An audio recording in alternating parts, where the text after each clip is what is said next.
गर्मी की छुट्टियां थीं। शहर के शोरगुल से दूर आरव अपने ननिहाल गांव आया था। जैसे ही उसकी बाइक गांव की पगडंडी पर मुड़ी, उसे वही पुराना अपनापन महसूस हुआ। मिट्टी की सौंधी खुशबू, आम के बाग और सामने खड़ी बुआ शिवानी। बुआ हमेशा की तरह हंसती हुई मिली, मगर इस बार उसकी मुस्कान में कोई खालीपन था। 38 साल की उम्र में भी शिवानी बुआ कुंवारी थी। गांव में लोग तरह तरह की बातें करते, लेकिन कभी किसी ने हिम्मत नहीं की उनसे सीधे कुछ पूछने की। रात के खाने के बाद आरव ने पूछा, बुआ आप इतनी खूबसूरत हैं, फिर आपने कभी शादी क्यों नहीं की? शिवानी एक पल को चुप रही, फिर बोली, कुछ सवालों के जवाब वक्त देता है। तुम अभी बच्चे हो आरव। आरव मुस्कुरा दिया, लेकिन उसके मन में सवाल जाग गया। गांव का पुराना हिस्सा अब वीरान हो चला था। आरव घूमते अंडस को घूमते एक जर्जा हवेली के पास पहुंचा। दीवारों पर बेलें उगाई थीं और खिड़की टूटी हुई थी। तभी एक बूढ़ा आदमी दिखा, गांव का पुराना नौकर रामधनी। बाबूजी, उधर मत जाना, वो बुआ जी की पुरानी कोठरी है। वहां कभी कभी रात में लाइट जलती है, बिना किसी के। आरव चौंका, लेकिन बुआ तो कहती हैं वो वहां नहीं जाती। रामधनी ने कहा, हर कोई सच नहीं कहता बेटा, खासकर जब दिल में दर्द छुपा हो। रात को आरव बुआ के पुराने संदूक में किताबें ढूंढ रहा था, तभी एक पुराना लिफाफा गिरा। उस पर लिखा था, शिवानी के लिए राजीव। खत खोलते ही उसकी आंखें चौड़ी हो गईं। शिवानी, मैं तुम्हें छोड़कर नहीं जाना चाहता, पर पिता ने धमकी दी है, अगर मैं तुमसे शादी करूंगा तो वो खुदकुशी कर लेंगे। मुझे माफ करना, शायद अगली जिंदगी में हम मिलें। आरव का सिर घूम गया। बुआ का अधूरा प्यार, और शायद इसी वजह से उन्होंने शादी नहीं की थी।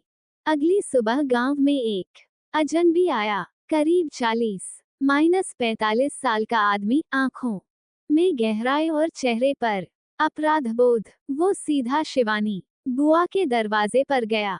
आरव ने बुआ की आंखों में कुछ देखा। वो गुस्सा नहीं थी, सिर्फ चुप थी। राजीव, उन्होंने बस इतना कहा। आरव वहीं छुपकर सब देख रहा था।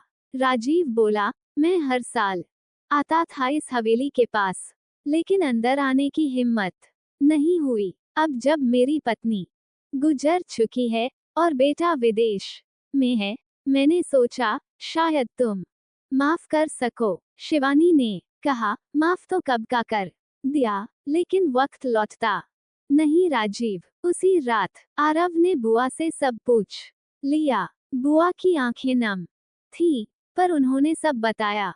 हम दोनों एक दूसरे से प्यार करते थे, लेकिन उसका परिवार ऊंचे खानदान का था और मैं एक सामान्य किसान की बेटी। उसने मेरे लिए घर छोड़ने की हिम्मत नहीं की। मैं टूट गई, मगर किसी और से शादी करना भी मुझे गवारा नहीं हुआ। आरव ने बुआ का हाथ थामा। बुआ, आप अकेली नहीं हैं, मैं हूँ। मैं सब जानता हूँ अब। और राजीव चाचा, क्या आप उन्हें एक मौका देना चाहेंगी? बुआ चुप रही। बाहर आंधी चल रही थी, जैसे पुरानी यादें उड़ रही हों। अगली सुबह बुआ ने खुद आरव को हवेली की कोठरी दिखाने की बात कही। वो कोठरी जो सालों से बंद थी, अब खुली थी। दीवारों पर राजीव की पुरानी तस्वीरें थीं, किताबें और एक अधूरी डायरी। शिवानी बोली, ये मेरी यादें हैं, और ये कोठरी मेरी दुनिया, जिसे मैंने दुनिया से छुपाया। आरव ने धीरे से कहा, बुआ, अब इन्हें जलाने का नहीं, जीने का वक्त है। गांव में हलचल थी, कोई खास आयोजन होने वाला था। आरव ने राजीव से बात की, और उन्होंने गांव वालों के सामने अपने गुनाह कबूल करते हुए बुआ का हाथ मांगा। गांव वाले स्तब्ध थे, पर शिवानी मुस्कुरा रही थी, एक सच्ची मुस्कान। वर्षों बाद उन्होंने कहा, कभी कभी सच्चे प्यार को देर से ही सही मगर इज्जत और मुकाम मिल ही जाता है। अगर कहानी पसंद आए तो चैनल को सब्सक्राइब करें और वीडियो को लाइक करना न भूलें।